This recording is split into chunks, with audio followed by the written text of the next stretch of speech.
Ақшайтқы квандисты шағисатта канансиерштам заужы қауым. Спортсмен тарсыдышты Татарстан, Воронежима, Белоруссия. Шафылдыр архайзышты Орашей кубакы. Саузан мои короны. Сагадирыштоны каатсы қаққанзышты дуады шадаймаджы. Уйфашта саттаканзышты Югон чемпионат Махабаровска. Турниртан басатта кадымматқы квандой галуаны шараштой подқауга ваварты.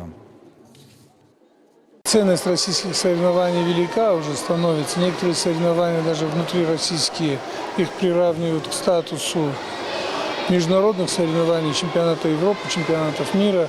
Поэтому каждый такой старт официальный, он как бы имеет особое значение. Ну, сейчас вот у нас находятся команды сборной Белоруссии, Татарстана, Воронежа. Это достаточно сильные команды. Условия для тренировок, скажем так, хорошие. Вот, все рядом. И очень радует состав участников. Есть с кем работать, есть с кем учиться.